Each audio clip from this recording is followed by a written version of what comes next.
सत्संग सुन के हरि नाम भज के भाई पाना भक्ति बर पाना।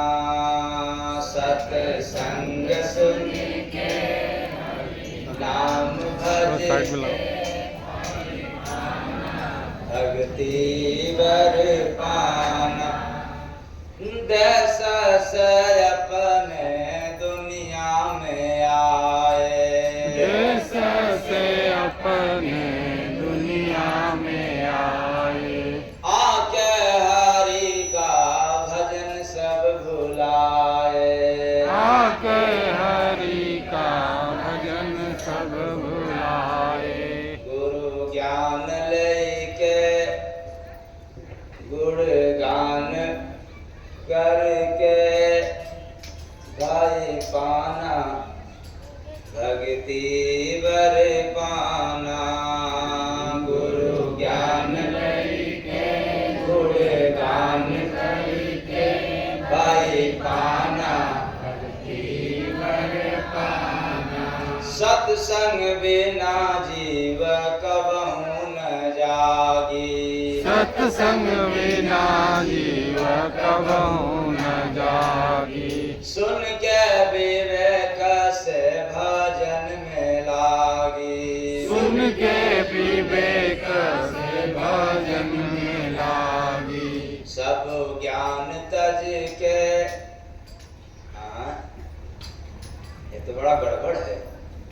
सारा ज्ञान तज के किसके आगे? भक्ति भजन सत्संग के आगे। तो सब ज्ञान तज के गुरु ध्यान धर के भरी पाना भक्ति बर पाना।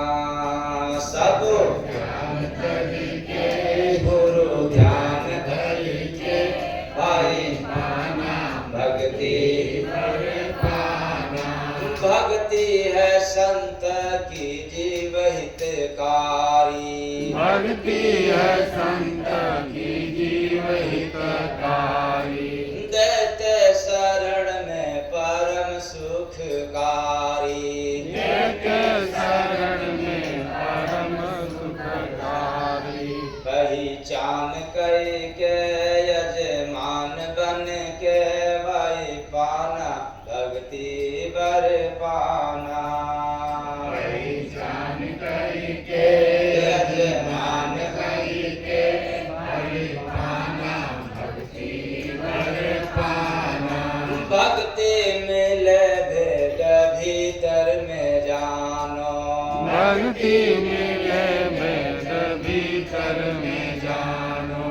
संत बचन सब आदेश मानो, संत वचन सब आदेश मानो। नाम दान लेके गुरु ज्ञान रख के भाई पाना भक्ति बर पाना। नाम दान लेके गुरु ज्ञान लेके भाई पाना भक्ति बर पाना। भक्ति के बस में गोविंद होते, भक्ति के बस में गोविंद होते। क्या सुन रहे हैं आप लोग? किसके बस में? भक्ति के। तो भक्ति के बस में गोविंद होते, भक्ति के बस में गोविंद होते। जय गुरु बंदे गुरु से जो रोते, जय गुरु बंदे गुरु से जो रोते। गुरु मान रख के प्रेम पान चख के भाई पाना भक्ति बर पाना। गुरु मान रख के प्रेम पान चख के भाई पाना भक्ति बर पाना। सत्संग सुन के हरि नाम भज के भाई पाना भक्ति बर पाना। सत्संग सुन के हरि नाम भज के भाई पाना भक्ति बर पाना।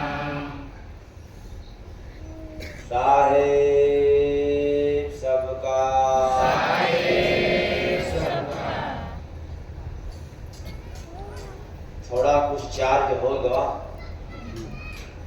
हाँ, तो सत्य संग सुन के हरि नाम भज के भाई पाना क्या? भक्ति नहीं, भक्ति बर। अब वही तो हम लोग केवल भक्ति है सुनते चले। बड़ी लीला है भक्ति। और भला क्यों नहीं लीला हो? जिसने लीला किया वो लीलाधारी बन गया, वह भी भक्ति करके लीलाधर बना। तो बताओ भक्ति में कितना लीला होगा। लेकिन मिलता है कहां? हवन यज्ञ में, जब तब तीरथ में,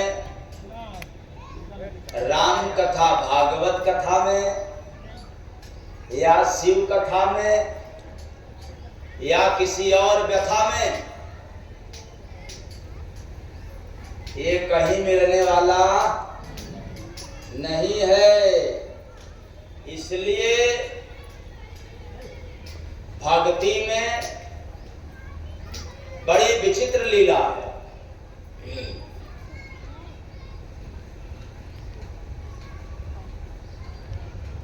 और कैसे माना जाए कि ये विचित्र लीला है? भक्ति में तो पढ़ने से यह पता चलता है, मैं देखने से तो आप लोगों को नहीं कह सकता हूं, लेकिन पढ़ने से यह पता चलता है कि जितने लोगों ने भक्ति किया है वो संसार में कुछ न कुछ लीला करके चले गए। लीला वही किया है जिसने भक्ति किया है।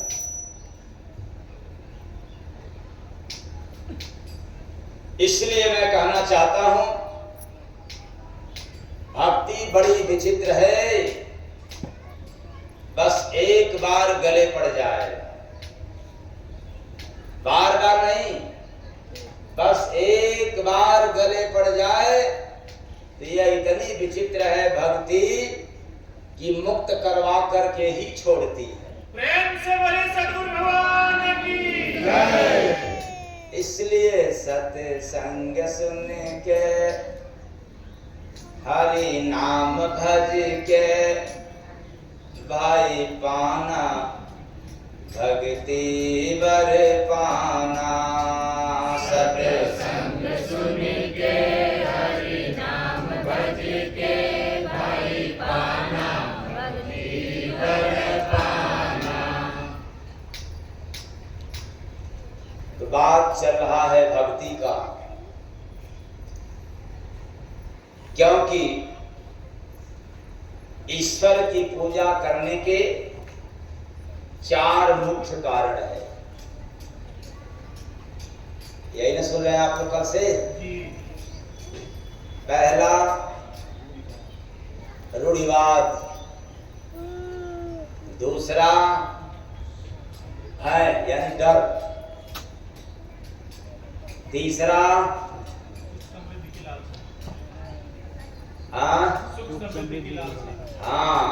सुख समृद्धि की लालसा, चौथा प्रेम और आस्था। इन्हीं 4 कारणों से ईश्वर की पूजा हुआ करता है, हम सब करते हैं। जिसमें चल रहा है रूढ़िवाद के ऊपर। रूढ़िवाद का मतलब है रूढ़ परंपराओं को ज्यों का त्यों मान लेने वाली विचारधारा या प्रथा। ज्यों का त्यों, जैसे का तैसे, बस मान गया, जाना नहीं, मान लिया। इसी को कहते हैं रूढ़िवाद।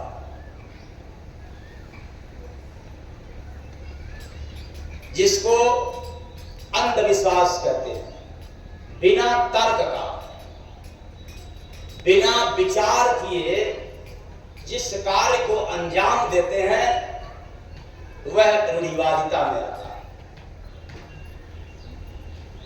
इसी को हम लोग प्रथा में कहते हैं। जैसे आज भी पूजा के नाम पर प्रथाओं का, परंपराओं का पालन किया जाता है। बलि देना, बलि चढ़ाना होता है कि नहीं समाज में? हो रहा है।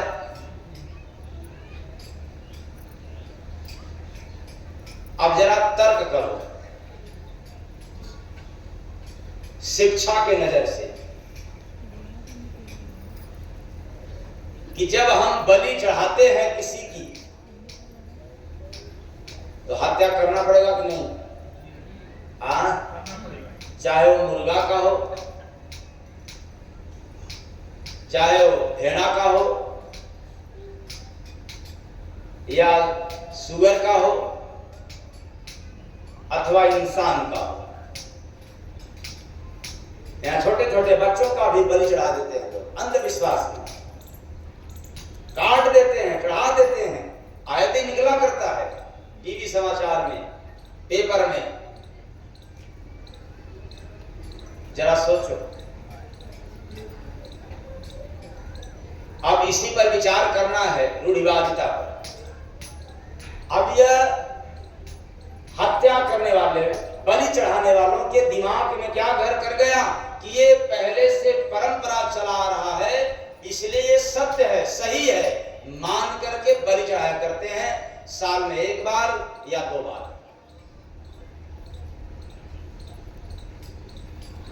और महात्माओं ने फरमा करके चले गए कि जीवों पर दया करो। किस पर दया करो? जीवों पर। तो बलि चढ़ाने वालों ने दया कर दिया ना? हाँ, क्या आप लोग बताएं? ये बलि चढ़ाने वालों ने दया किया? जीवों पर दया करो और वो हत्या कर दिया, चढ़ा दिया। आप लोग बताएं, ऐसा कार्य जीवों पर दया हो गया? नहीं हुआ,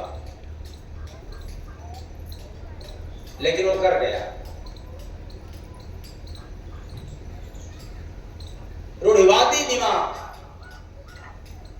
इस परंपरा को गलत नहीं साबित किया, तर्क नहीं किया, विचार विमर्श नहीं किया, सही समझ गया।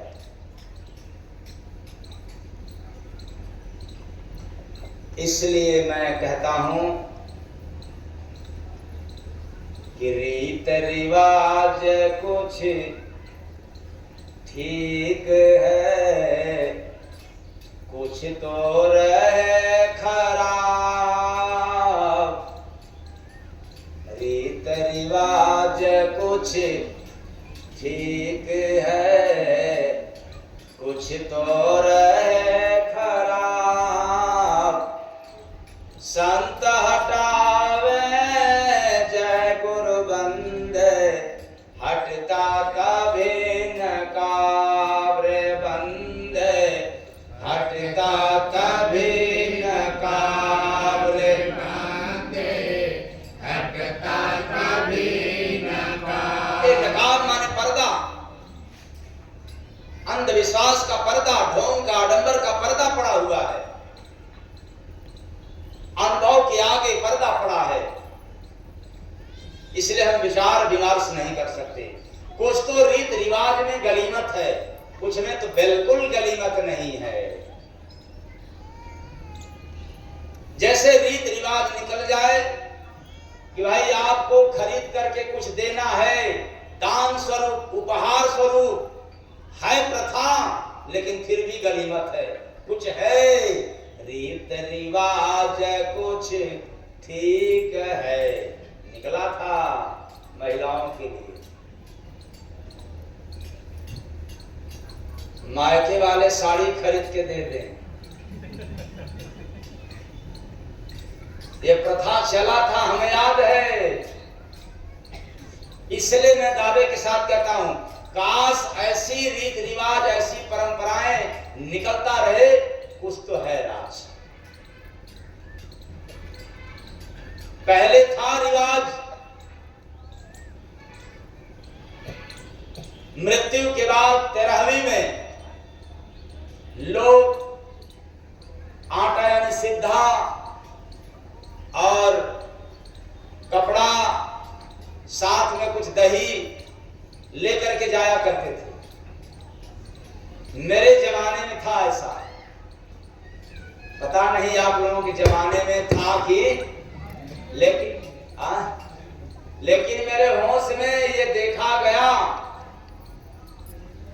तो कुछ लोग कह रहे हैं कि हाँ बाबा का उम्र क्या है, ये तो बहुत लोग पूछा करते हैं उमरिया का होगा, क्योंकि जिस हिसाब से सुना रहे हैं उस हिसाब का उम्र तो नहीं लग रहा है, क्योंकि बहुत ज्यादा जब उम्र वाले हो जाते हैं तब सुनाते हैं।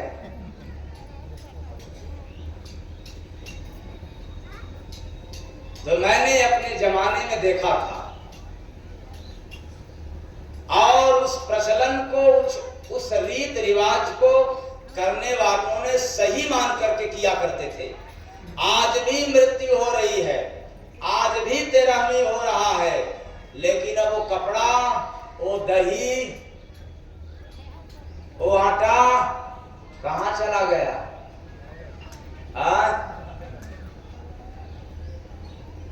इसलिए मैं कह रहा हूं कि वो रिवाज वो अच्छा था, कुछ रीति कुछ रिवाज, रीत रिवाज कुछ ठीक है, कुछ तो रहे खराब। संत हटावे जय गुरु बंदे, हटता तभी नकाब्रे, हटता तभी नकाब्रे बंदे, हटता तभी नकाब। इस परंपरा से निकालने वाला संसार में कौन है? संत महापुरुष। और निकलने वाला कौन है? पशु या इंसान? फिर से आप लोग समझें, इस परंपरा से कौन निकलेगा, इंसान या शैतान? तो आप लोग क्या हो, इंसान हो कि शैतान हो? अरे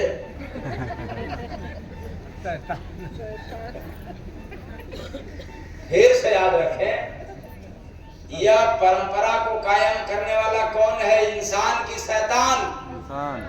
इंसान। इस परंपरा से मुक्ति किसको चाहिए, इंसान को कि शैतान को? और सत्संग सुनने वाला इंसान होता है कि शैतान?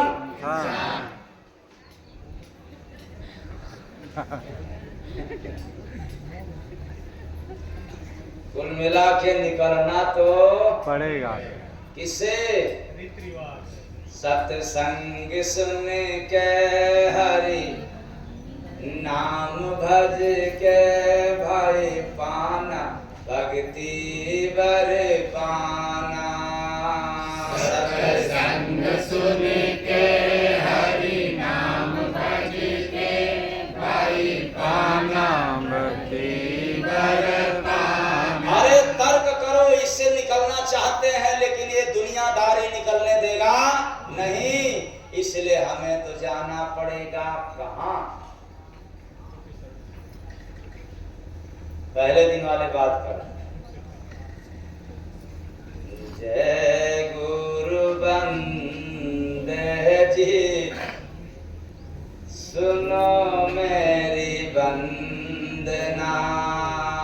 जय गुरु बंदे जी, सुनो मेरी वंदना।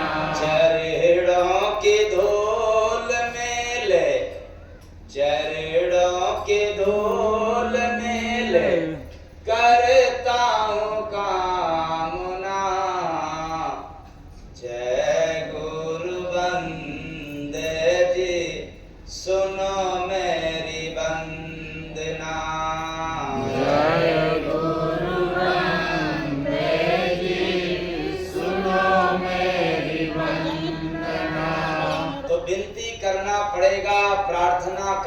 पड़ेगा, भवसागर से पार होना हो, मकर जाल से मुक्ति चाहिए, ये रूढ़िवादिता से छुटकारा चाहिए, अंधविश्वास से हमें ऊपर उठना पड़े तो किसी संत सद्गुरु के शरण में जाकर के उनसे अरदास करना पड़ेगा, विनती करना पड़ेगा, निवेदन करना पड़ेगा।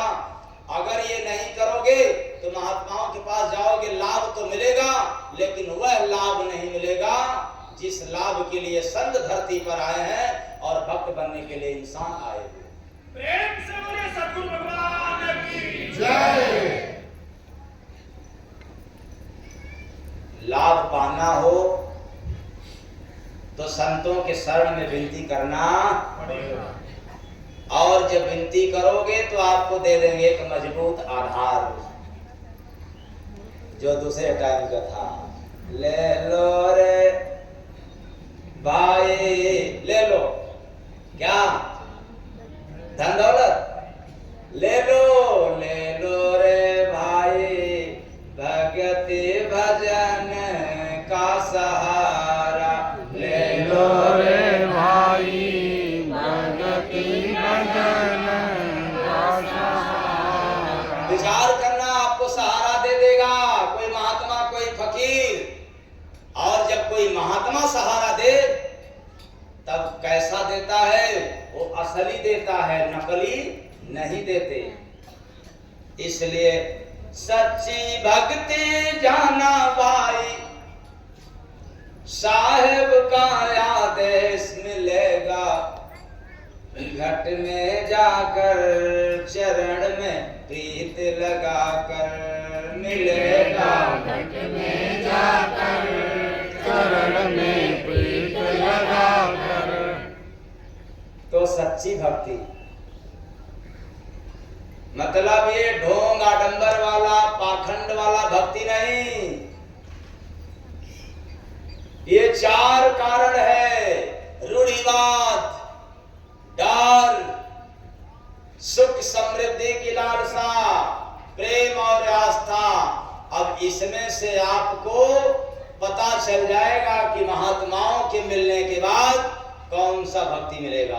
प्रेम और आस्था वाला मिलेगा, सुख समृद्धि वाला मिलेगा, या डरने वाला मिलेगा कि हमेशा डरे रहें, या अंधविश्वास, ढोंग आडंबर, पाखंडों वाला मिल जाएगा।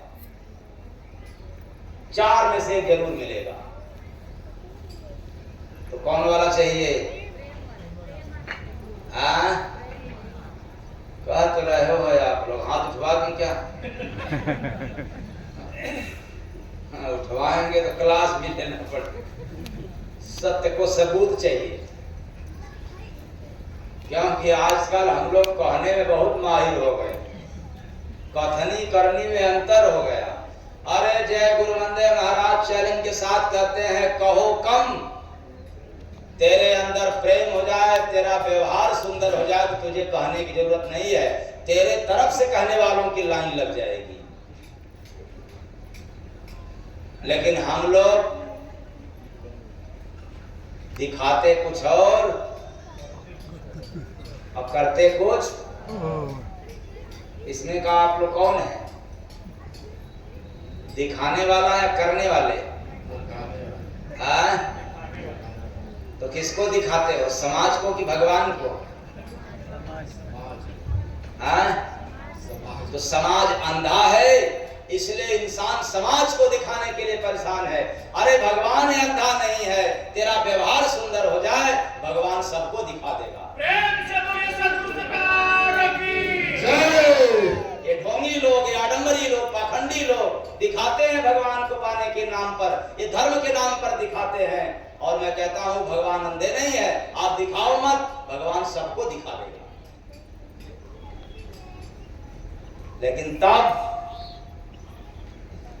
जब आप भक्ति पथ पर चलने वाले हो जाओगे तो सत्संग सुन के, आज का सत्संग सुन के, हरि नाम भज के भाई, पाना रुपया वाला वो गठरी पान बहुत कहाँ मिलता है? वो 3 दिन कार्यक्रम में जाना है तो क्या मिलेगा? खैरात बढ़ता है क्या? कुछ धन बढ़ता है तो मैं भी चलूं। ये कहता कौन है? जो लोभी होते। कौन? लोभी। और योगी को क्या चाहिए?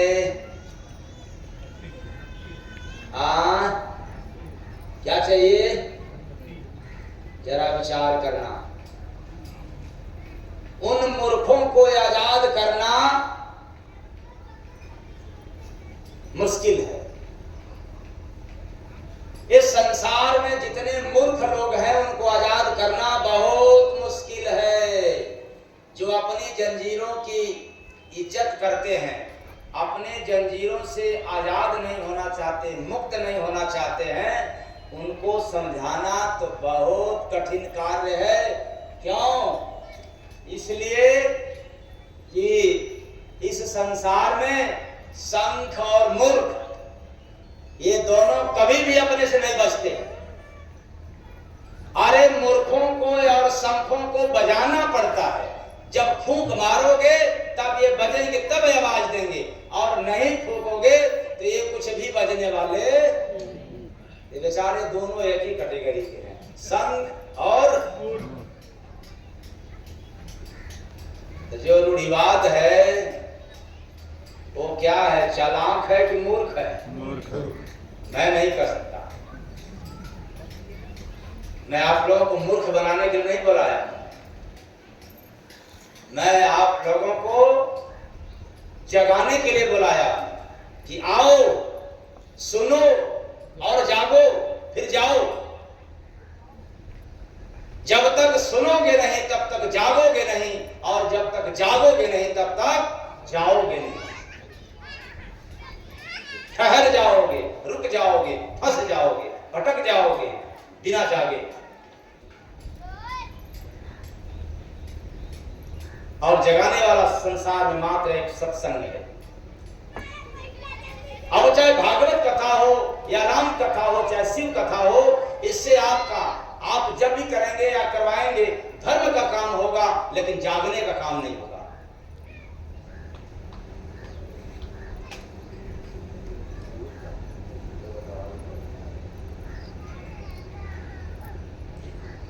कहाँ बात था? दुलक पड़े आदमी। जागने की बात संग से ही जागा। एक तो रटी रटाई रहता नहीं। क्या संग से ही जागा जा सकता। एकमात्र सत्संग ही उपाय है जिससे हम लोग जाग सकते हैं। सत्संग को छोड़कर मैं कह रहा हूं कि आप बार बार राम कथा करवाओ, आप भागवत करवाओ या कोई भी कथा करवाओ, कुरान पढ़ो डेली, फिर भी आप जाग नहीं सकते हो। हाँ, एक बात है, धर्म का काम कर सकते हो। यह कार्य धार्मिक हो सकता है, लेकिन मैं दावे के साथ कहता हूं, आप जो भी करवाते हो उसमें कट्टरता पैदा मत करना। ऐसा क्यों? धर्म के प्रति कट्टरता धर्म की वास्तविकता का बोध नहीं होने देती। जो अपने अपने धर्म को असली मान करके बैठ गया, कट्टर बन गया। जय गुरु वंदे महाराज दावे के साथ कहते हैं कि धर्म की वास्तविकता का बोध उसको नहीं हो सकता, क्योंकि धर्म कट्टर बनाना नहीं सिखाता है। धर्म सबको आपस में गूंथना सिखाता है, जोड़ना सिखाता है, प्रेम सिखाता है। ये कट्टरता नहीं पैदा होती। इसलिए धर्म में कट्टरता विरोध करता है बोध से।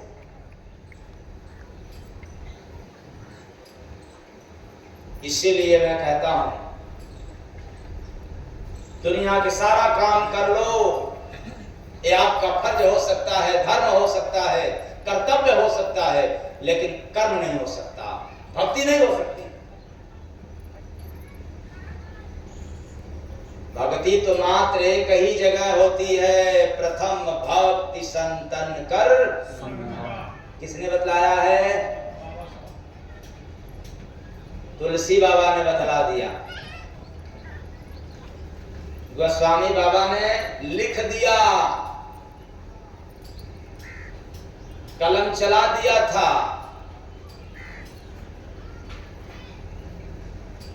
कि देखो इस संसार में मैं राम का भक्त हूं, राम हमारे इष्ट हैं, मैं उन्हीं की आराधना करता हूं, पूजा करता हूं, वंदन करता हूं। तुलसी बाबा के सिद्धांत से, रामचरितमानस के विचार से मैं कह रहा हूं कि मैं भले ही राम को अपना इष्ट बनाया हूं, लेकिन भक्ति जब भी शुरुआत होगी तो राम से नहीं प्रारंभ होगा। प्रथम भक्ति संतन कर, क्योंकि इष्ट राम ने ही बतलाया था। ये भगवान की तरफ से संदेश है, पैगाम है कि आप भले राम की पूजा कर लो, कृष्ण की पूजा कर लो, या अल्लाह की पूजा कर लो, अथवा किसी का दुर्गा की पूजा कर लो, लेकिन भक्ति पहली नहीं हो सकता। भगवान का सिद्धांत है, विचार है कि यह संसार में अगर भक्ति कोई है सबसे उत्तम, तो वह है प्रथम भक्ति संतन कर। अब बड़ा भ्रम पैदा हो जाएगा, संत कौन है भाई?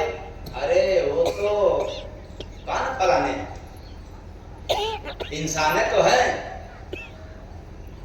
यही बात। तो इंसान की पूजा करके क्या पाएंगे? इससे अच्छा है कि मंदिर की पूजा कर ले, वहां कुछ मिल जाएगा, यही बात। इसी बात को तो समझना है। और मेरा विशेष बल है कि यदि आपको लज्जा लगे, शर्म आए इंसान की पूजा करने में, बेशक मत पूजा करना, लेकिन एक बात चैलेंज के साथ कहता हूं, इंसान पूजा न करे, लेकिन इंसान की कद्र कर ले, वही सबसे बड़ी उसकी पूजा हो जाए। प्रेम से बोलिए सद्गुरु भगवान की जय। इसकी कद्र कर दे, हाँ तो कदर करते हो ना आप लोग? हाँ कदर करते हो कि नहीं? ना बाबा मुख मेरा हम बगल में छुरी, पाजा घाट कटले आई में हलवा बताई।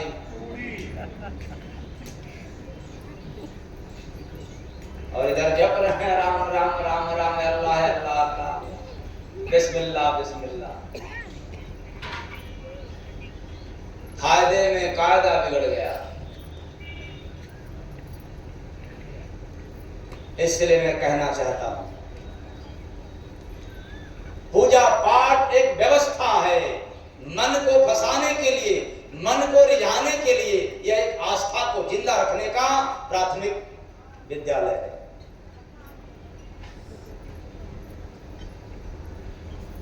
ये प्रथम दर्जा है, प्रथम स्टेज है। चाहे उसमें दुर्गा की पूजा हो, चाहे राम की पूजा हो, कृष्ण की पूजा हो, मंदिर या मस्जिद की पूजा हो, चाहे किसी भी देवी देवता की पूजा, यह पूजा से प्रमाणित होता है कि आपके पास आस्था है, मतलब श्रद्धा है। अब आप आस्थावान हैं, आप श्रद्धावान हैं, लेकिन भरोसे लायक नहीं हो।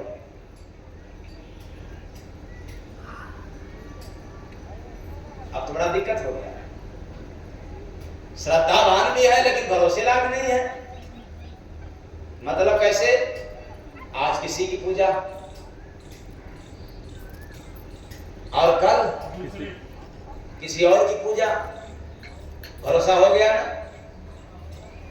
गुरु लोग क्या कहते हैं, भगवान एक है कि कई? एक। और मैं कहता हूं कि भगवान एक भी नहीं, भगवान एक से भी परे है, क्योंकि एक हुआ तो अनेक होना तय है, एक से ही अनेक होता है। इसी में तो मतभेद है।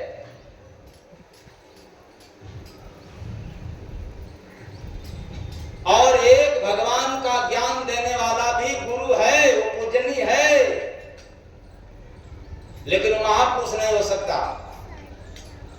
वैसी महात्मा नहीं हो सकता, वो सदगुरु नहीं कहलाया जा सकता, और वो जीवों का तारण तार करने वाला गुरु नहीं हो सकता।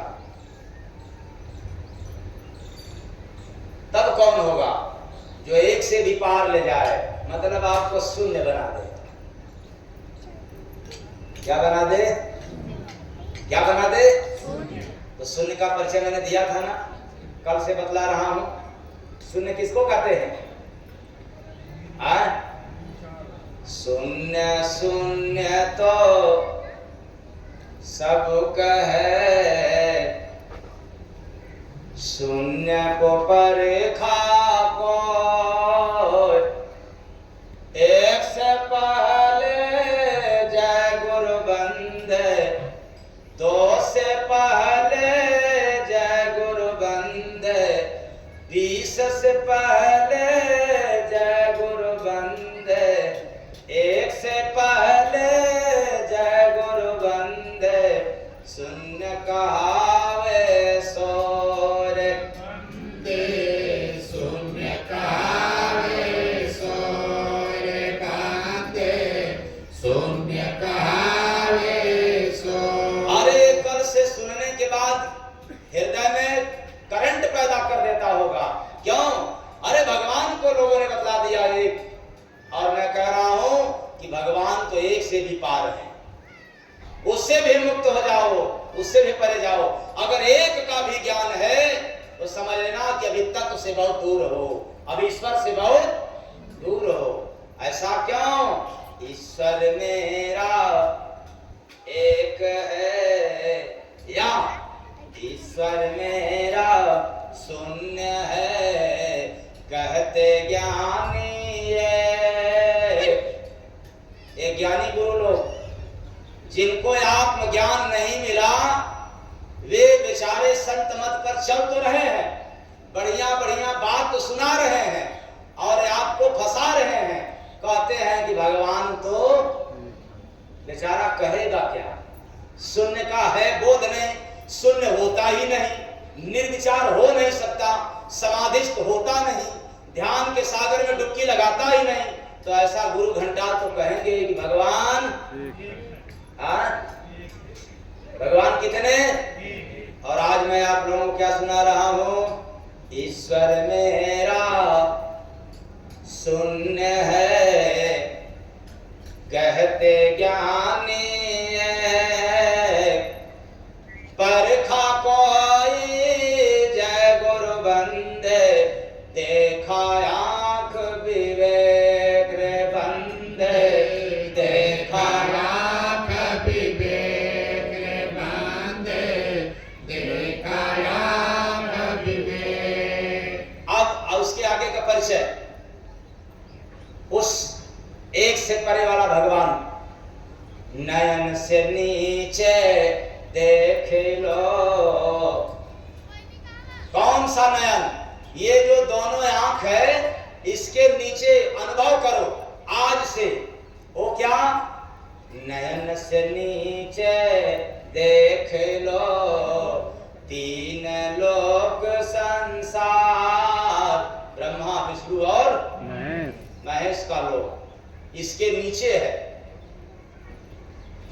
नयन के नीचे, नयन से नीचे देख लो, तीन लोक संसार, थोड़ा ऊपर जय गुरु बंदे, शून्य मिले ओंकार बंदे, शून्य मिले ओंकार बंदे, शून्य मिले ओंकार। अरे नयन के ऊपर चढ़ो किसी गुरु के कृपा से।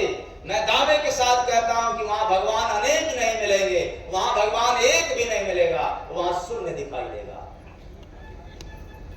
क्या दिखाई देगा? और कहां दिखाई देगा? त्रिपुट के भीतर। और आप लोग तो मंदिर के भीतर खोज रहे हो भगवान, रूढ़िवादिता के चक्कर। आप कुछ लोग कहेंगे कि मैं तो मंदिर बनवा लिया हूं, क्या करूं? तो मंदिर बनवा लियो तो क्या मंदिर आपको दोष देगा? जिस दिन मंदिर बनवाने वालों का ये भ्रम निकल जाए कि मंदिर बोल करके कह दे, मंदिर डोल करके कह दे, मंदिर देख करके बोल दे कि देखो भाई तुम बनवाए हो, तुझे हम बर्बाद करके रहूंगा, तो मान जाना कि मंदिर तुझे तबाह कर देगा। और जब तक मंदिर न बोले तब तक समझ जाना कि तेरा मन ही डोल रहा है।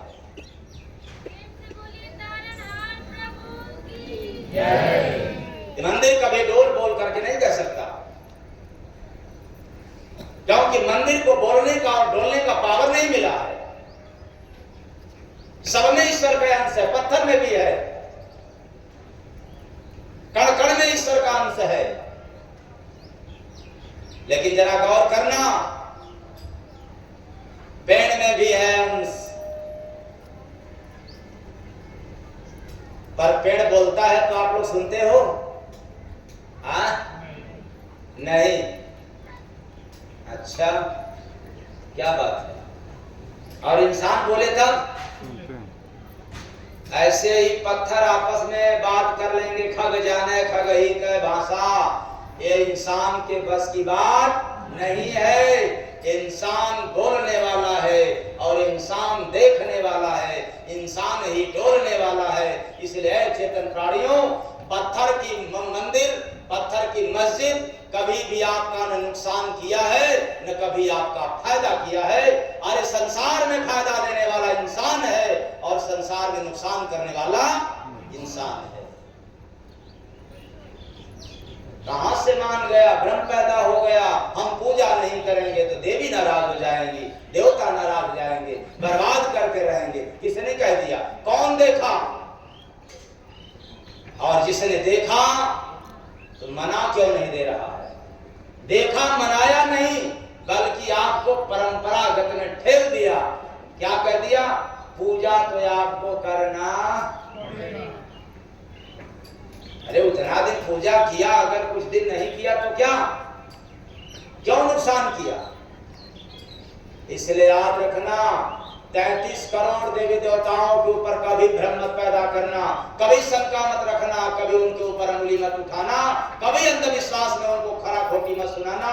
ये देवी देवता किसी को न फायदा दे सकते हैं न किसी को नुकसान दे सकते हैं। प्रेम से बोलिए सद्गुरु भगवान की जय। इनको फायदा देने का भी अधिकार नहीं है वेदों पुराणों में। पढ़ करके बतला लेना, अगर कहीं फायदा देने का हो तो मुझे बतलाना। लेकिन एक बात है, ये हमारे 33 करोड़ देवी देवता हैं इंसान की रक्षा करने के लिए, शैतानों से युद्ध करने के लिए। इसलिए दुर्गा जब भी आई है संसार में तो इंसान का वध की है या राक्षस की? और जब इंसान भी राक्षस बन जाएगा तो उसका भी वध कर देगी। और इंसान के अंदर इंसानियत रहे तो दुर्गा क्या, 9 करोड़ दुर्गा भी लग जाएगी तो भी इंसान की एक बात वाका भी नहीं कर सकती। अगर आपका आचरण गंदा है, आपका व्यवहार गंदा है, तो मैं दावे के साथ कहता हूं कोई भी देवी देवता आपका सहायक नहीं बन सकता, एक भी मदद नहीं कर सकते। और मैं तो कहता हूं आपका व्यवहार सुंदर हो जाए, आपका आचरण अच्छा हो जाए तो देवी देवता क्या, इंसानों में से कोई न कोई इंसान जरूर एक कदम आगे बढ़ा करके आपके तरफ वाला हो जाएगा। आया ना? जी। कौन बड़ा है, इंसान या देवता? पूजा किसकी होनी चाहिए? लेकिन सबसे बड़ा कठिन कार्य है। मरे हुए लोगों की पूजा कर सकते हैं आंख मूंद करके, लेकिन आंख खोल करके जिंदा लोगों का, जीवित लोगों का पूजा हम नहीं कर सकते। क्यों? क्योंकि पूजा में लज्जा आती है, पूजा में शर्म लगता है, पूजा में भ्रांति आती है। इसलिए हम आंख मूंद करके मरे हुए लोगों की पूजा करते हैं। ऐसे पूजा करने वाला व्यक्ति को श्रम लगता है, भ्रमित रहते हैं, उनके पास स्टेमिना नहीं है, पावर नहीं है, क्षमता नहीं है किसी इंसान की आरती करने की, किसी इंसान की पूजा करने की, किसी इंसान को सम्मान करने की। साहस ही नहीं है। और जो नहीं है तो फिर आंख मूंद करके फिर त्वमेव माता च पिता त्वमेव। बाई आगे डाट डाट।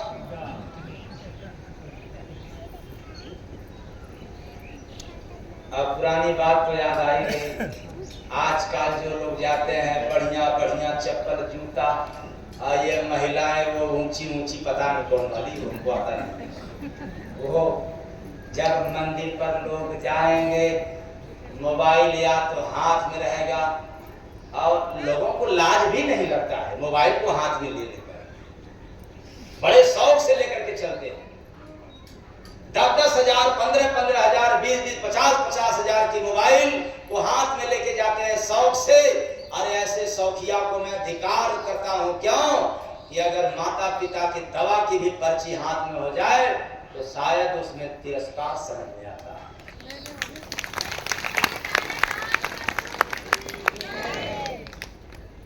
ये लोग दिखाते हैं मोबाइल मेरे पास है। हाँ, आप लोगों को है दिखाना, मेरे पास है या नहीं है, मैं क्या दिखाऊं।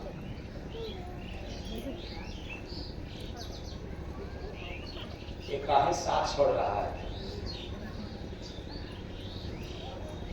तो कहाँ बात थी? मोबाइल पर बात थी कि हमारे पास है, ये नहीं तो दिखाएं। हाँ, मोबाइल आप लोगों के पास है, दिखाया करना, कोई गम नहीं, कोई दिक्कत नहीं। लेकिन जितना शौक से मोबाइल दिखाते हो, अगर उतना ही शौक आपका मुंह अच्छा हो जाए तो मैं दावे के साथ कहता हूं कि मोबाइल को देखने वालों की संख्या कम हो जाएगी और आपके मुंह की तरफ देखने वालों की संख्या बढ़ जाएगी।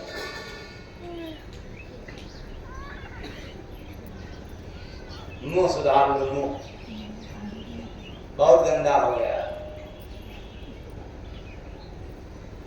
इसलिए मैं पूजा पाठ को गलत नहीं साबित कर सकता, न कभी करूंगा। लेकिन एक बात तय है, इंसान की कद्र के आगे जय गुरु नंदे महाराज के सामने ये पूजा पाठ भी तुच्छ है। अगर आप पंडा पुजारी बनते हो लेकिन इंसान की कद्र नहीं करते हो, इंसान को तजब्बो नहीं देते हो, तो आपका किया कराया पूजा सब व्यर्थ है। क्यों व्यर्थ है? कि देवताओं को पावर नहीं है आपको सुख देने की और आपको लाभ देने की। अगर देवताओं में पावर है तो फिर इंसान के पीछे क्यों भीख मांगते हो? जाओ ना मंदिर पर और मांग लो, त्वमेव माता, पैदा हो जाओ। मंदिर के मां से पैदा हो जाओ। और मंदिर कोई भगवान कहने वाले को पापा जाकर के कहा करो, कहोगे कि नहीं? आज इंसानियत इस कदर चली गई धर्म के नाम पर, पूजा पाखंड के नाम पर, रूढ़िवादिता के नाम पर। आज इंसान की कदर करना समाप्त कर दिया। इसलिए मेरा बल है सबसे ज्यादा।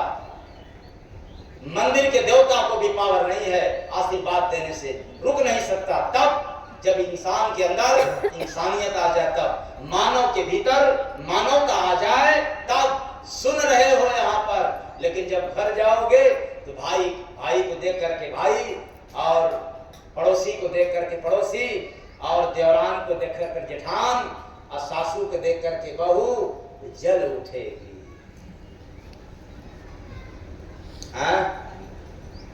और घर जाकर के कहना कि हम तो सत्संग सुन करके आ रहे हैं। कितने दिन तक? 3 दिन तक। क्या पाया? हाँ, पाया तो सुना तो बहुत कुछ, लेकिन क्या करूं आदत से।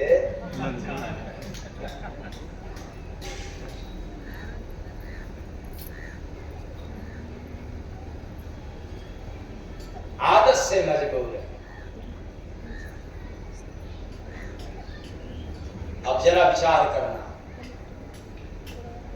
इस संसार में प्रमाण मिलता है, एक भी पंडा पुजारी को तरने का एक भी प्रमाण नहीं मिलता है। लेकिन भक्ति करने वालों का प्रमाण मिलता है। जिस घर में भक्ति रहे होता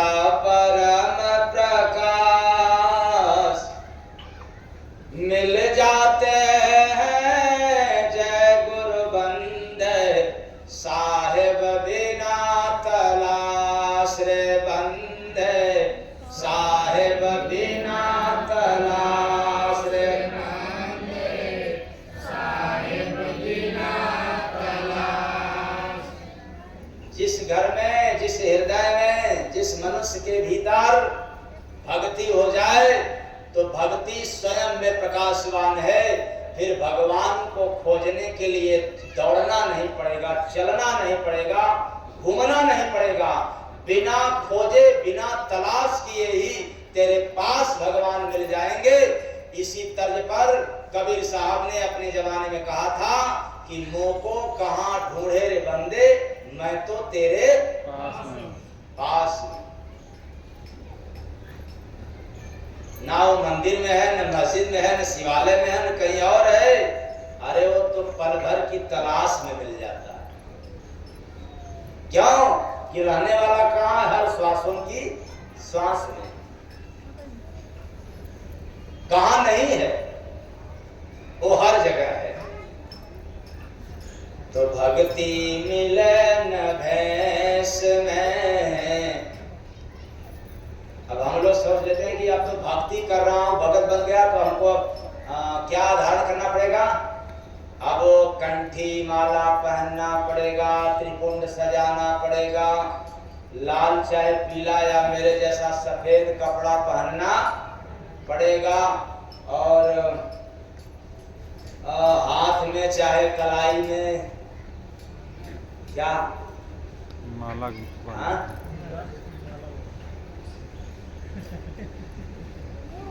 माला भी सजाना। इसे बताओ, अब जब हाथ में कुछ नहीं है तो माला रहेगा, शोभा देगा कि नहीं देगा? तो हाथ की शोभा बढ़ गया ना। अरे तो चमड़े की शोभा बढ़ा और भक्ति जीव की शोभा बढ़ाती है। किसकी शोभा? तो आप लोग देह की शोभा बढ़ाने में परेशान।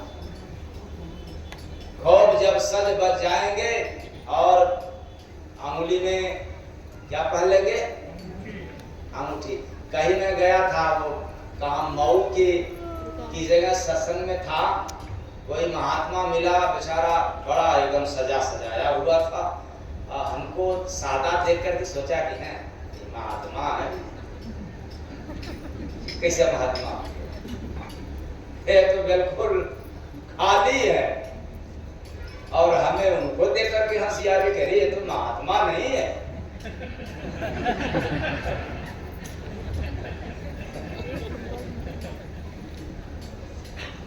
क्योंकि महात्मा नहीं है, ये तो हमको नारी दिखाई दे रहा है।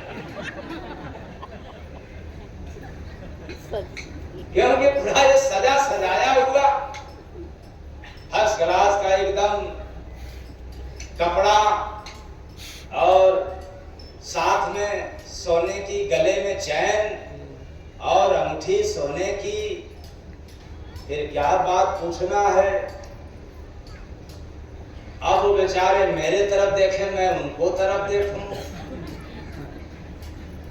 वो हमें दीनहीन गरीब समझे और मैं उनको रजवाड़ा समझे।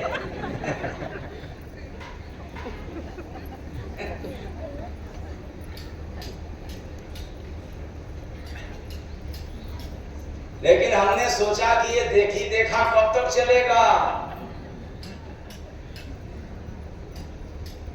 ये लगता है बोल नहीं पाएंगे तो हमें ही बोलना पड़ेगा।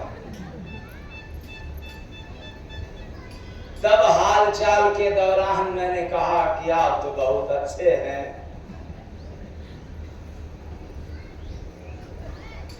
क्योंकि देखने में भी अच्छे लग रहे हैं।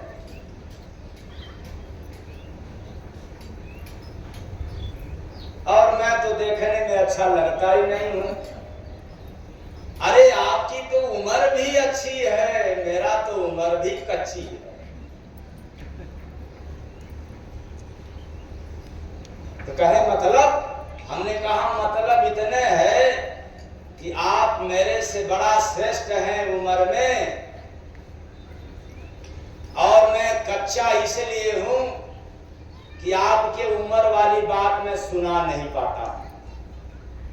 हम कच्ची कच्ची बात सुनाते हैं, मतलब ताजा ताजा सुनाते हैं।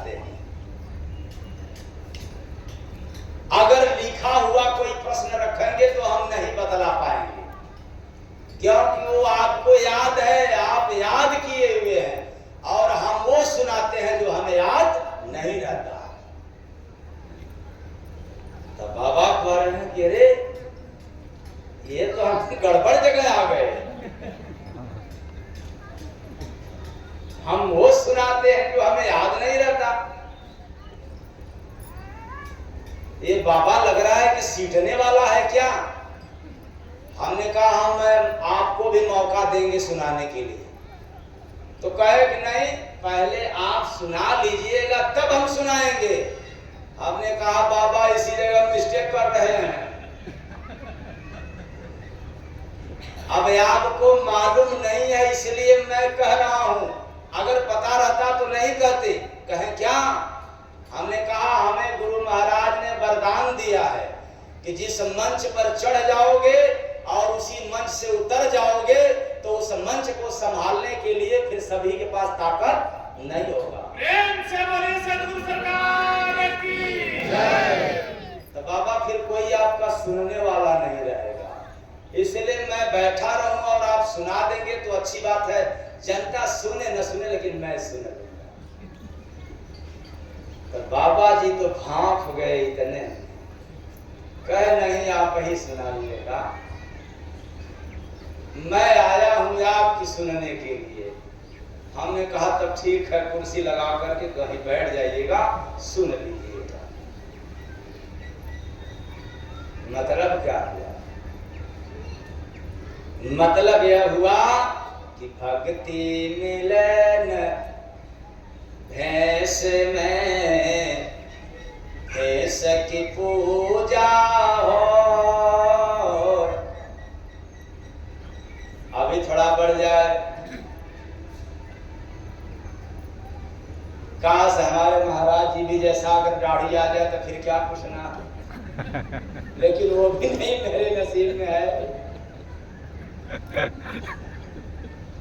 बिना वेशभूषा का जहां जहां जाता हूं एक ही बात तैयार हो जाता, खड़ा हो जाता है मेरे सामने। शुरू में नए लोग देखते हैं तो ये पहला दिमाग में प्रश्न खड़ा हो जाता है, यह बाबा हूं? अच्छा बोले आप लोग गलत कह रहा हूं कि सही कह रहा हूं? आप लोग पुराने हो गए, मेरे तरफ मत बोलना, अपने तरफ ही बोलना है। आप लोगों को भी कह रहा हूं, जो कोई व्यक्ति मेरे पास पहली बार आया होगा, क्या उसके दिमाग में यह बात नहीं घर किया होगा?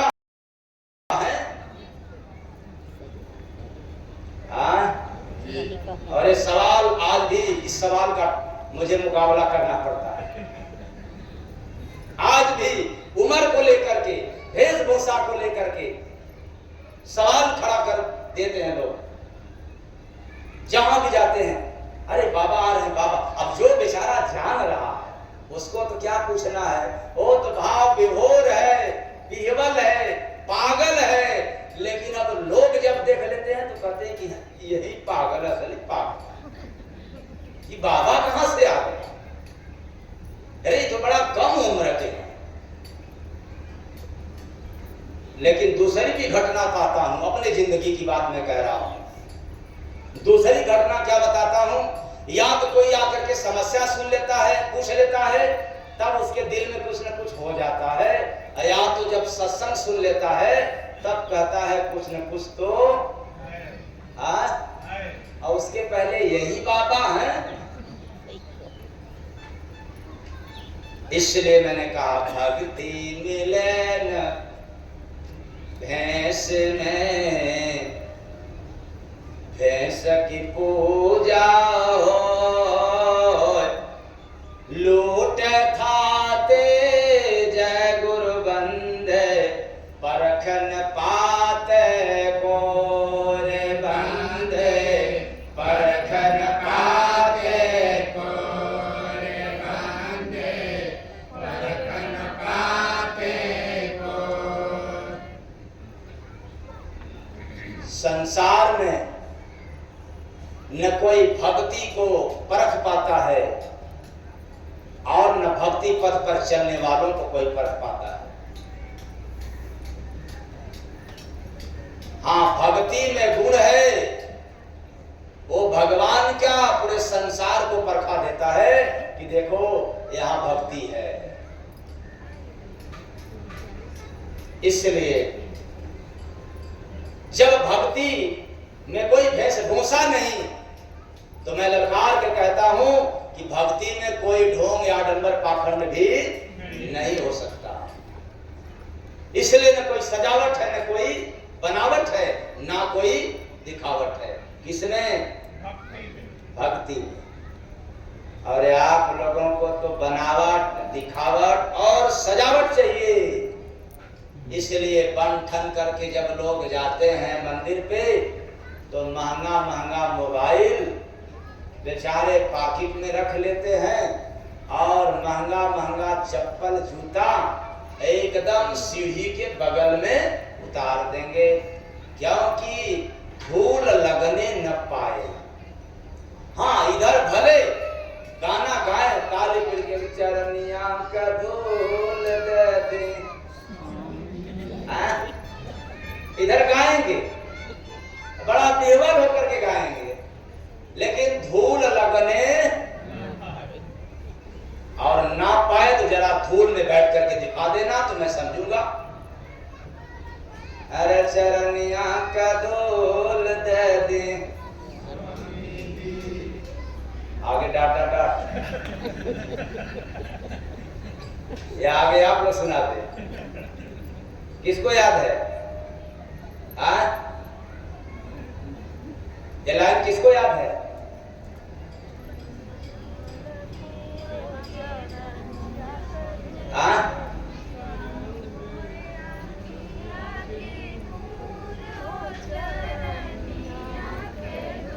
आई बात सुनने समझ गया, कुछ लोगों को याद है, पीछे वालों को याद है क्या एक अगला लाइन? अच्छा, एक आदमी पीछे भी हाथ उठा रहे हैं, शाबाश। और कोई? अच्छा, एक आदमी और उठाया। अच्छा, तो आज से सभी लोग जान जाओ, चरनिया का धूल दे दे स्वामी जी, स्वामी मोर रखिया का नूर हो, चरनिया का धूल दे दे स्वामी। आगे डाट डाट डाट। तो गाना बड़ा मजा मिलता है, लेकिन उस गाने के सिद्धांत को व्यवहार में उतारना बहुत कठिन होता है। कुछ लोगों को सुनता हूं, मैं भी अपने कानों से सुनता हूं कि हो हम झड़ुआ बहुरती रख लेती अपने पास, हो हम झड़ुआ बहुरती। लेकिन यहाँ तो इक्का दुक्का लोगों को देख करके किसी को झाड़ू लगाते हुए देखा ही नहीं हमने। और मैं चैलेंज के साथ कहता हूं कि सत्संग स्थल में जहां समाज इकट्ठा होता हो, यदि वहां चप्पल जूता और झाड़ू लगाने की सेवा भाव जाग जाए तो जय गुरु बंदे महाराज ललकार के कहते हैं, बिना माला घुमाए, बिना पूजा किए उसके अंदर वैराग्य भाव जाग जाता है। प्रेम से बोले सद्गुरु भगवान की जय। गाना तो आसान है कि चरनिया का धूल दे दे स्वामी जी, लेकिन पहले बाटी पैंट और बूट हो, चरनिया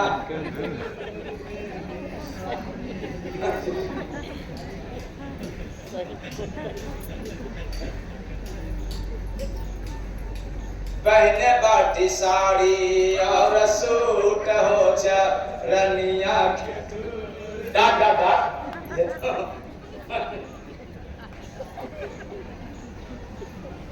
आसान है, हमें कुछ नहीं चाहिए लेकिन सब कुछ चाहिए। और मैं दावे के साथ कहता हूं, भक्ति में कोई दिखावट, सजावट, बनावट नहीं होता। इसलिए हम लोग चप्पल जूता के साथ गए, एक भी धूल लगने न पाए। चप्पल जूता को बिल्कुल सीढ़ी के बगल में उतारेंगे और चढ़ तो गया मंदिर के सामने। अब बात वही, प्रार्थना रटी रटाई रीत रिवाज के अनुसार, त्वमेव, तब तक बेचारा आंख भी मूंद करके श्रद्धा में त्वमेव। उसके बाद याद आ गया जो महंगा महंगा चप्पल जूता है, भगवान तो सामने है, चप्पल जूता पीछे है, बगल में है, त्वमेव माता च पिता त्वमेव त्वमेव रीत रिवाज। जरा भी कष्ट न होने पाए। हमने चढ़ करके दिखा दिया कि विनती कर लिया त्वमेव माता च पिता त्वमेव, लेकिन वो भाव नहीं जागा, वो श्रद्धा नहीं जागा।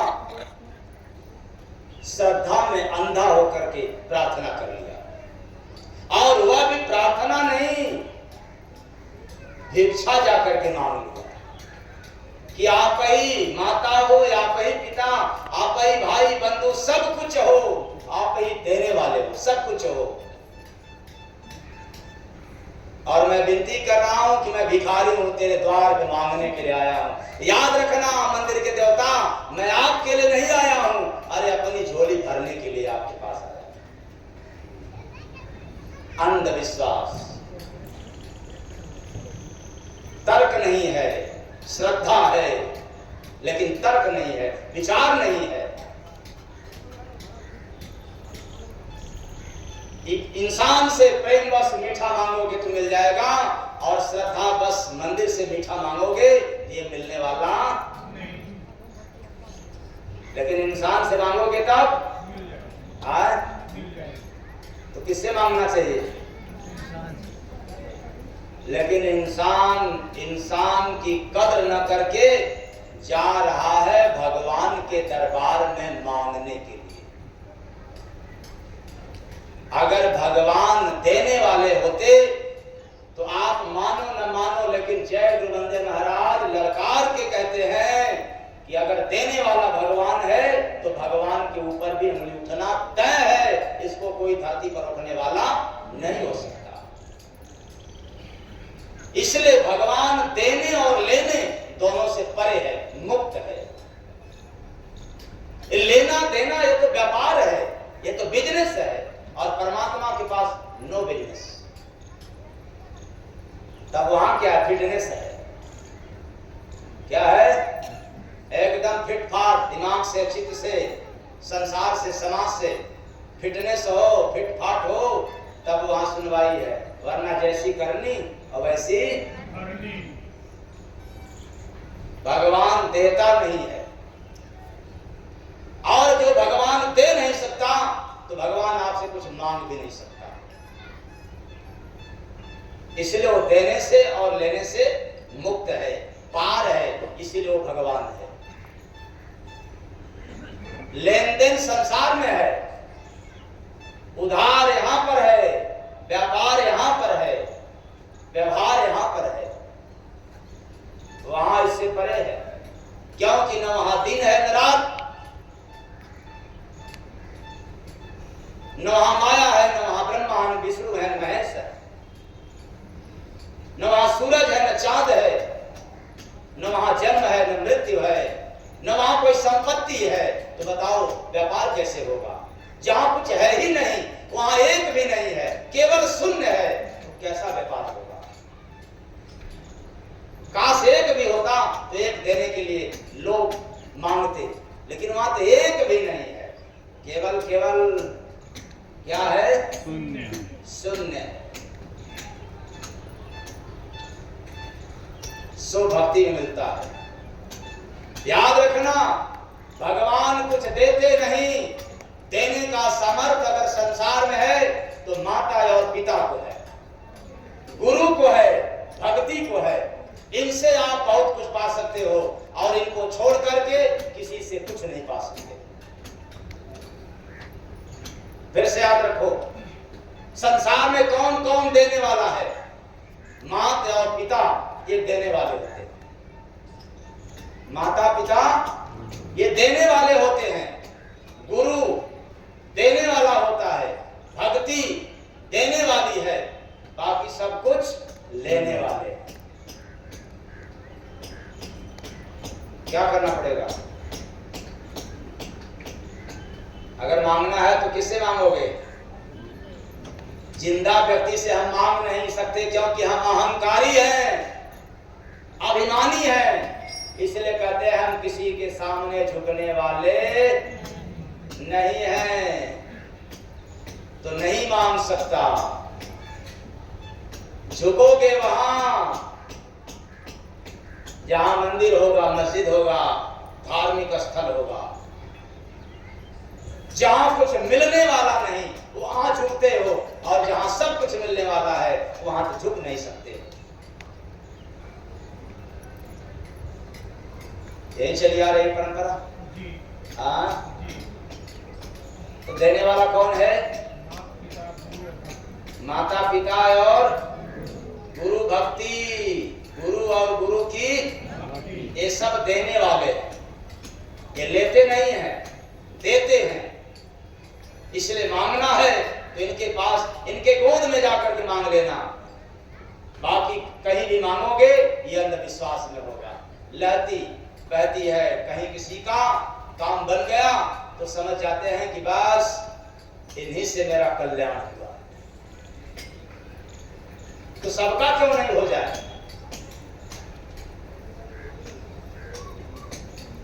लेकिन माता पिता का अनादर करने वाले जाते हैं मांगने के लिए किसी और से।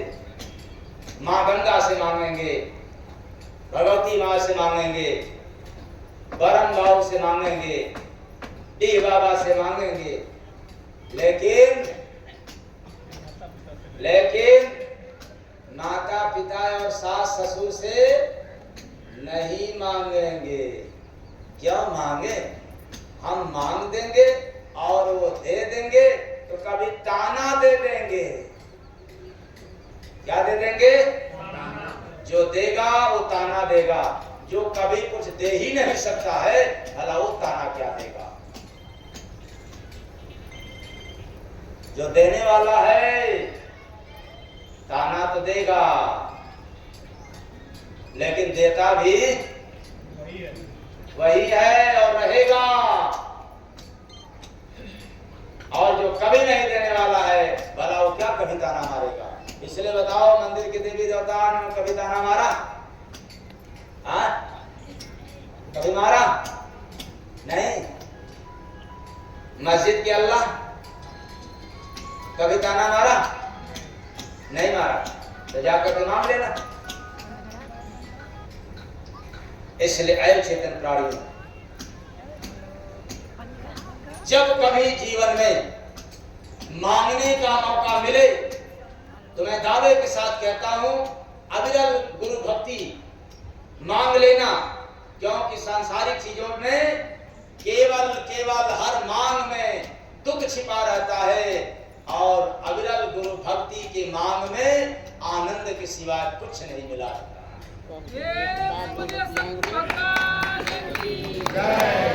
उसमें कोई मिलावट है ही नहीं। दो जगह, दो चीज में मिलावट नहीं पाया जाता है, बाकी हर जगह मिलावट है। कहां कहां मिलावट नहीं है? धोखा में कोई मिलावट नहीं होता। शुद्ध धोखा, खांटी धोखा, आपको झटके का धोखा मिल जाएगा बिना मिलावट का। और अविरल गुरु भक्ति में रत्ती मात्र मिलावट नहीं होगा। वहां भी जो कुछ मिलेगा बिल्कुल शुद्ध मिलेगा। बाकी तो हर जगह युद्ध ही युद्ध है। इसलिए सत्संग सुन के हरि नाम भज के भाई पाना, भक्ति भर पाना। सत्संग सुन के हरि नाम भज के भाई पाना, भक्ति भर पाना। सतगुरु का सत संग है, सुनो लगा कर ध्यान।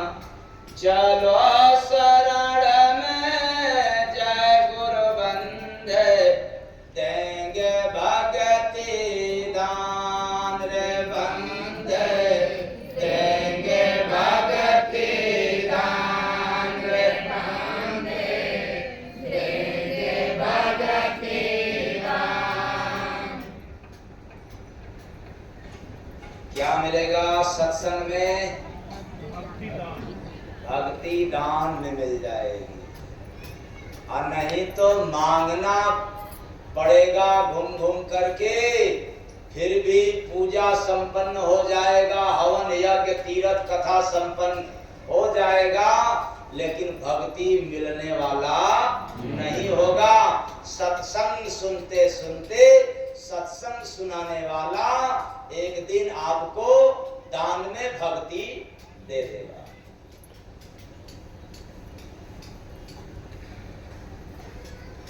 इसलिए हम लोगों को सत्संग सुनना चाहिए। अब कुछ और चाहिए। ऐसा एक अदालत देखा, ऐसा एक अदालत, ऐसा एक अदालत देखा, ऐसा एक अदालत। कोई जाके वहां कभी रे करता नहीं वकालत। ऐसा एक अदालत देखा, ऐसा एक अदालत, ऐसा एक अदालत देखा, ऐसा एक अदालत। असली न्याय वहीं पर होता, असली न्याय वहीं पर होता, जाकर अपराधी सब रोता, जाकर अपराधी सब रोता। मिला दंड रे गया जेल में, आवे बड़ा कयामत। ऐसा एक अदालत देखा, ऐसा एक अदालत, ऐसा एक अदालत देखा, ऐसा एक अदालत। देता हुक्म वहाँ पे हाकिम, देता हुक्म वहाँ पर हाकिम, अपराधी सब कहते जालिम, अपराधी सब कहते जालिम। वही सिपाही पीट रहे हैं, होता नहीं जमानत। ऐसा एक हाथ जोड़ सब करे हजूरी, हाथ जोड़ सब करे हजूरी। बेचारे मार की दशा देकर भी मार खाए नहीं। खाना तो बड़ी दूर है, ये समझ में आ रहा है कि अगला खा रहा है तो हमें भी खाना पड़ेगा। बस इतने फर्क है। तो हाथ जोड़ सब रहे करे हजूरी, हाथ जोड़ सब करे हजूरी। मांगे रहम पसार अजूरी, मांगे रहम पसारे हजूरी। मांग रहा जो हाकिम देता, कोई नहीं अमानत। ऐसा एक किया जो करनी लगा कैमरा, किया जो करनी लगा कैमरा। जय गुरु वंदे लखो पैतरा, जय गुरु वंदे लखो पैतरा। काल दरबार की अदालत में कैमरा लगा हुआ, इसलिए आज भी कहीं कहीं कैमरा लगा रहता है। और वहाँ क्या लिखा रहता है?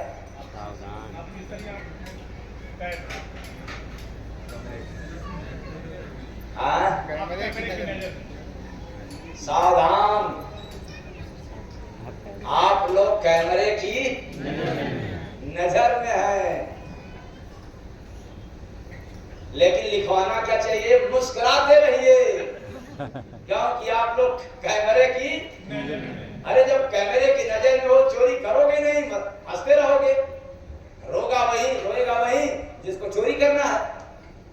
कैमरा लगा है, कैमरा लगा है, किधर जाऊं किधर जाऊं। अरे ये तो कैमरा ऐसा टेक्नोलॉजी टेक्नोलॉजी चल दिया है कि दिन रात दोनों कैद करता है, फिर भी यह कभी कभी धोखा दे देता है, बिगड़ जाता है। क्यों? अरे यह तो कैमरा लोहा टीना का है,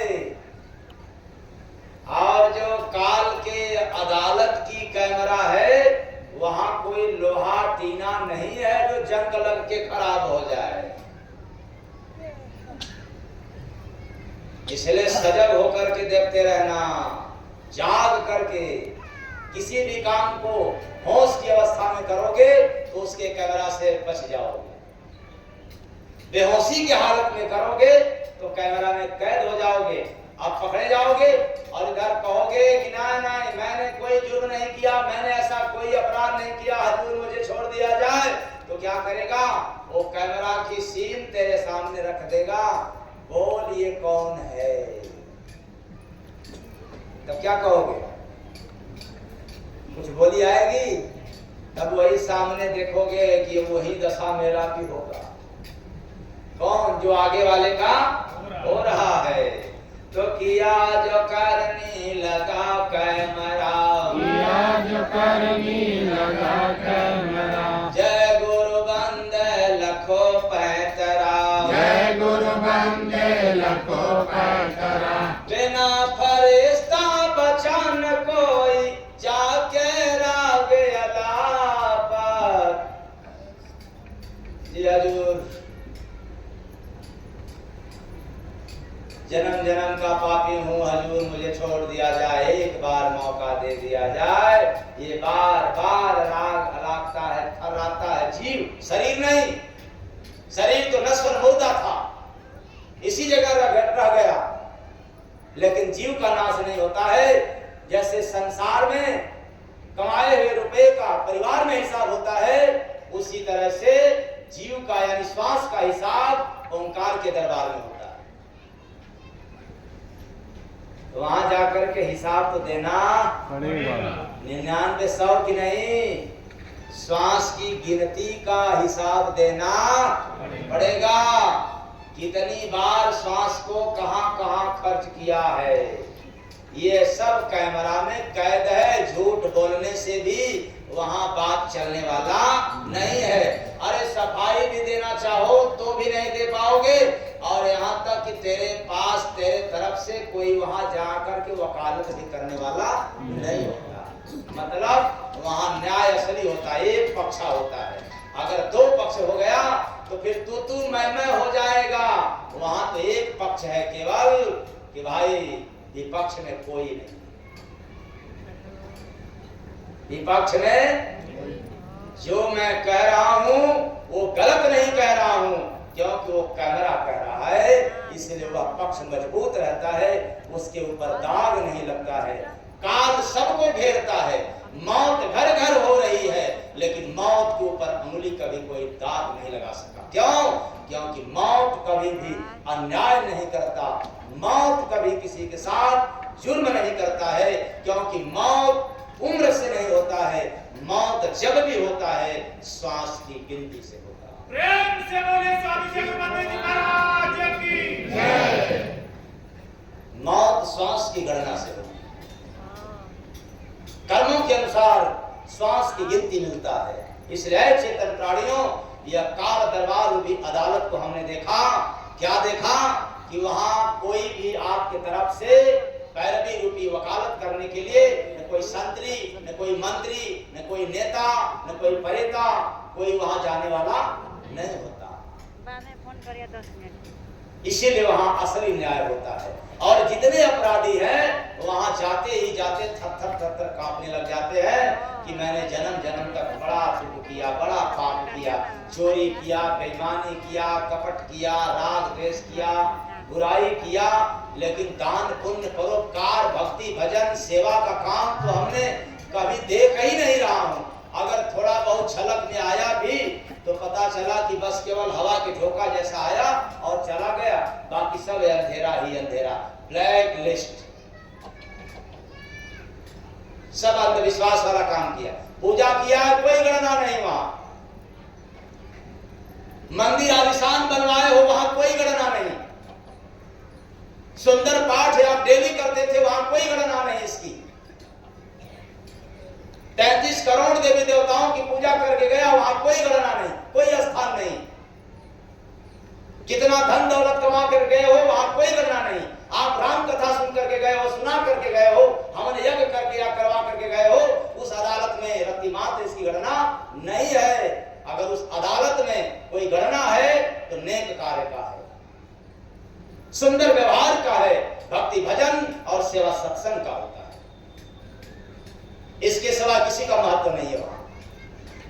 अब आपने करता गया रीति रिवाज के अनुसार, ये मान करके सही है, और जब वहां पता चलता है कि यहाँ कोई स्थान ही नहीं है, कोई महत्व ही नहीं है, तब रोना आता है। हंसी तो गायब हो जाता है तब जब दुख मिल जाता है, तब। बाकी तो काल का रूप देखते ही हवा खराब हो जाता है। वैसे जैसे सांप को देखते ही हवा खराब, सांप से भी ज्यादा भयंकर है कौन? हाँ, तो मिला दंडर गया जेल में, आवे बड़ा कयामत।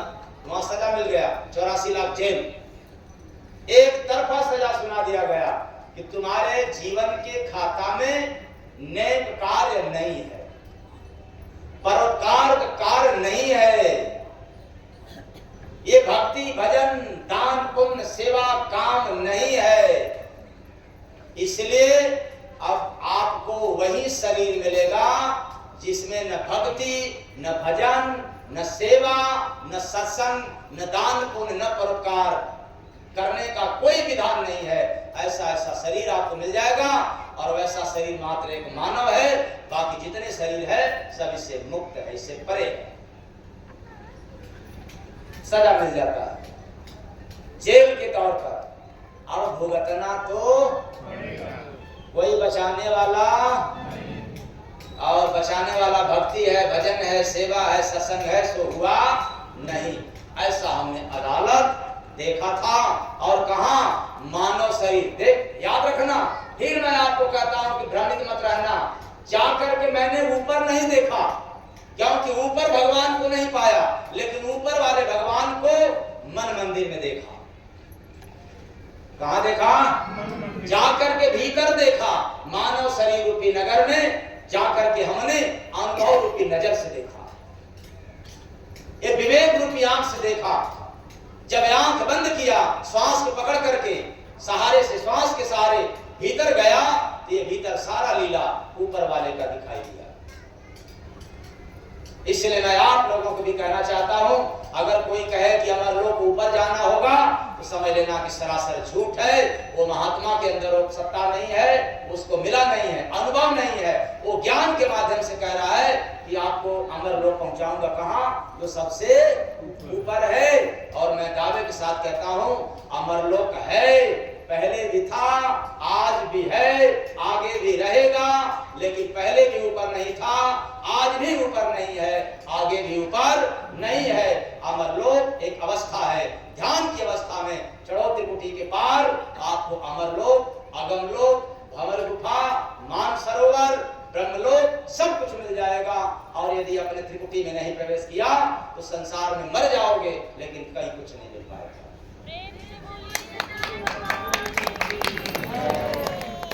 तो हमने ऐसा दरबार देखा भीतर जाकर। आप लोग कभी खोजना मत, कहीं बाहर जाकर के, कहीं दूर जाकर के, वेदों में, पुराणों में, शास्त्रों में, मंदिरों में, मठों में, मस्जिदों में जाकर के मत खोजना। अगर खोजना होगा तो अपने शरीर के भीतर जाकर के खोज लेना। मैं दावे के साथ कहता हूं कि मिल जाएगा, और बाहर गया तो कभी नहीं मिलेगा, भटक जाओ। इसलिए भटकाने वाले ज्ञान देने के लिए तमाम लोग हैं, और आपको वही बात तुरंत सूझ जाती है। भय के मारे, डर के मारे, यदि हम उनकी पूजा नहीं करेंगे, वो वहां नहीं जाएंगे, तो हमारा नुकसान है। नुकसान तो तब होता है जब हम अपने श्वास को याद नहीं करते हैं, अपने मन मंदिर में प्रवेश नहीं करते हैं, तो आपका नुकसान है। तो सब रीत है, रिवाज है, रूढ़िवाद है, रूढ़िवादी है। और आज हम लोग रूढ़िवादिता के मकड़ जाल में फंसे हुए हैं। तो ईश्वर की पूजा के लिए 4 मुख्य कारण, जिसमें प्रथम रूढ़िवाद। 1 लोटा जल नहीं गिराएंगे तो भगवान नाराज हो जाएंगे, और भगवान को नाराज होते हुए देखा कौन?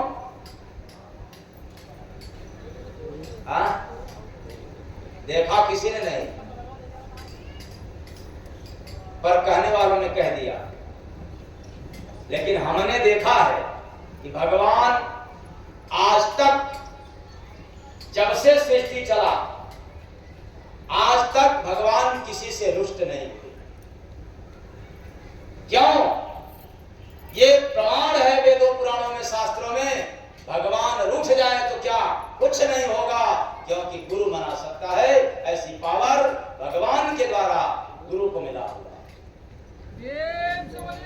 भगवान की जय। लेकिन यह भी वेद विदित है, गुरु रूठ जाए तो भगवान भी नहीं मना सकते। तो मैं इस पर कहना चाहता हूं, अगर ऐसा कोई फटकार देने वाला गुरु हो, आपको अपने शरण से भगा रहा हो, मार मार के भगा रहा हो, तो वास्तव में मत भागना। क्यों? ऐसा क्यों कि अगर गुरु के भगाए पर संसार में देवी देवता, भगवान क्या, देवी देवताओं को भी क्षमता नहीं है कि आपको जगह दे दे।